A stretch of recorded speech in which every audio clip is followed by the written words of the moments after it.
नवीन जायसवाल जी बोलते हैं कि हम पिछड़ा से आते हैं। जब छोटे छोटे मीटिंग में जाएंगे तो इस तरह के बयान बोलते कर बैकवर्ड फॉरवर्ड का बयान देकर और जीत हासिल करते हैं। जीतने के बाद ओबीसी के पास, बैकवर्डों के पास एक बार झांकने भी नहीं जाते हैं। तो हमारे पास बहुत सा मुद्दा है। हम अगर जीतते हैं तो 40% सरकार से हमारा मांग रहेगा कि ओबीसी के लिए आरक्षण मिलना चाहिए। नमस्कार, मैं राहुल और आप देख रहे हैं केवल सच न्यूज। अभी मैं उन व्यक्ति से मिलाने जा रहा हूं जो झारखंड खट्टाल प्रकोष्ठ का प्रदेश अध्यक्ष आरजेडी का गौरीशंकर यादव जी हैं, जो भाविक हटिया विधानसभा उम्मीदवार भी आरजेडी से। मैं उनसे जानना चाहूँगा क्या हटिया का विधानसभा जो विधायक जी हैं उनका क्या कैसा रहा है, कार्यकाल कैसा रहा है, उनके बारे में कुछ जानना चाहूँगा इनसे। बोलिए। देखिए, जो हटिया विधानसभा के विधायक हैं माननीय नवीन जायसवाल जी, जिस तरह से पहले उन्होंने काम किया था शुरू में फर्स्ट समय कुछ काम उन्होंने ठीक किया, लेकिन आज देखा जाए तो रोड के स्थिति बहुत दयनीय है हटिया विधानसभा का। और आप देख सकते हैं कि बहुत जगह पोल नहीं है, बहुत जगह बांस पर लाइट गया है, जिससे किसी भी समय में कहीं भी दुर्घटना घट सकती है। उसका जिम्मेवार क्या विधायक जी लेंगे? मैं उनसे पूछना चाहता हूँ। इस बार जहाँ भी हम लोग जाते हैं, जिस भी मोहल्ला में, गांव में, तो हम लोग देखते हैं कि वहाँ जाने का रास्ता सही नहीं है, वहाँ बिजली पानी नहीं है, लेकिन एक बार भी अब झांकने भी नहीं जाते हैं। हम लोग अभी बड़का टोली चंदा घासी में हैं, यहाँ का भी रोड रास्ता और नाला नाली देखिए, कुछ नहीं है। क्या आपको लगता है यहाँ की जनता यदि विधायक के तौर पर यदि देखना चाहती है तो क्या ये सारी समस्याएं निपट जाएगी?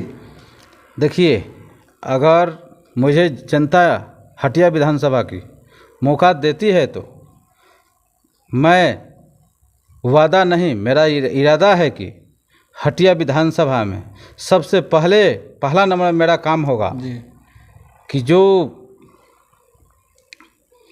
भूमिहीन है उनके लिए 2-2 डिसमिल मैं ज़मीन फ्री में मुहैया कराऊंगा।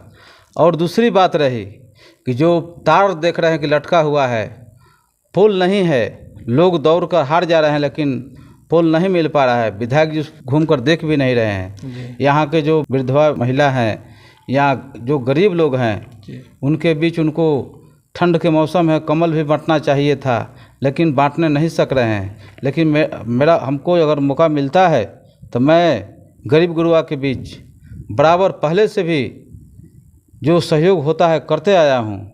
और लॉकडाउन में लगातार मैं 1.5 महीना तक लगातार 1500-2000 आदमी को खाना खिलाने का भी काम किया है। माननीय विधायक नवीन जायसवाल हटिया विधानसभा से 3 बार विधायक है, आप कैसे उनको पटका नहीं दे पाएंगे? देखिए, मुद्दा है आपके पास? हमारे पास बहुत सा मुद्दा है।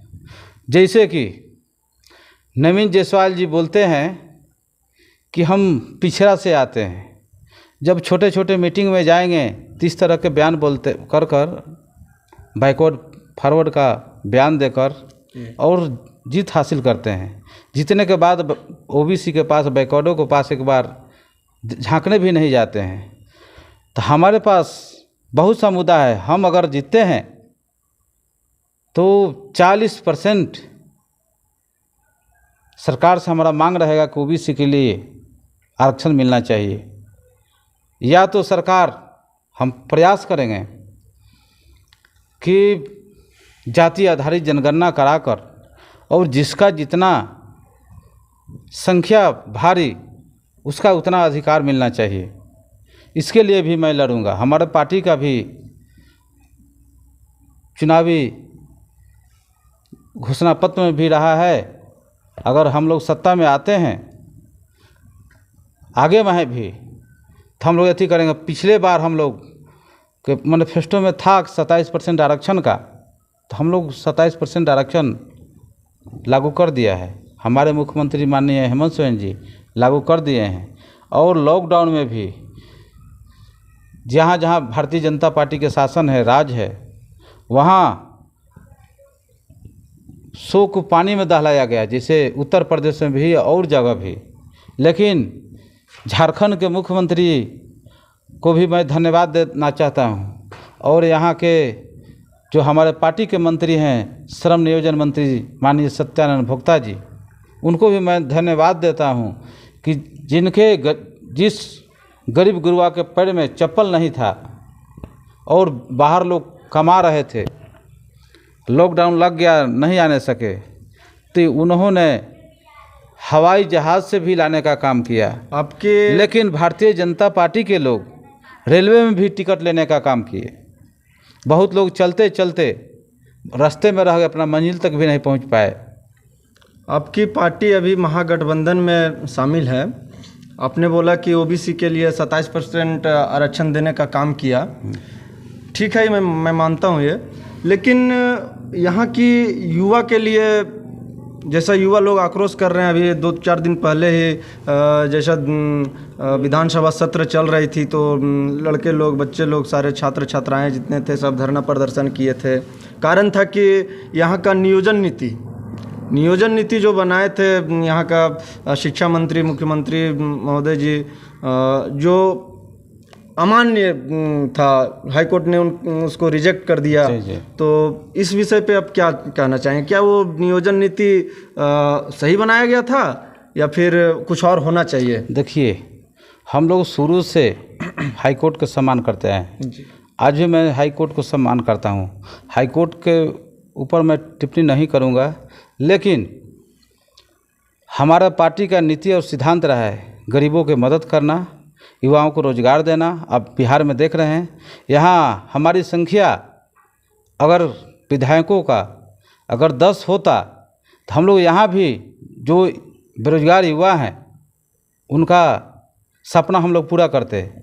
लेकिन हम लोग भी अफसोस करते हैं कि हमारा विधायक एक है। हम लोग सरकार में ज़रूर हैं, लेकिन हम लोग जितना चाहते हैं उस तरह से सरकार में नहीं हो पाता है। इससे साफ जाहिर होती है कि आपकी सरकार में सरकार से बनता नहीं है ठीक से। इसका मतलब ये समझ सकते हैं, सरकार से बिगाड़ भी नहीं है, लेकिन एक अपना ताकत एक दूसरे का ताकत में भी डिफेंड होता है। अगर हमारी संख्या होती तो हम लोग जो युवा की इच्छा है, चाहे जो मांग है, हम लोग तुरंत पूरा करते हैं। आप लोग के माध्यम से मैं मुख्यमंत्री जी से भी आग्रह करता हूं कि उस पर जो हमारे झारखंड के युवा साथी का जो सपना है, उस सपना को पूरा करें। हटिया विधानसभा को आप केवल सच न्यूज के माध्यम से क्या कहना चाहते हैं यहाँ के लोगों को? यहाँ के लोगों को मैं कहना चाहता हूँ कि आप हटिया विधानसभा से आने वाले भी जो आगामी चुनाव आएगा उसमें सोच समझकर मतदान करें। जो आपके हित में सोचे और करे उसी को वोट देकर आप विजय बनाएं, ताकि आपका आवाज़ को सुन सकें। चलिए ठीक है गौरीशंकर जी, आप आगामी चुनाव में आरजेडी का उम्मीदवार हैं। आप चुनाव जीतें और हटिया की जनता के लिए भरपूर कार्य करें जो उनके लिए सही साबित हो। बहुत बहुत धन्यवाद।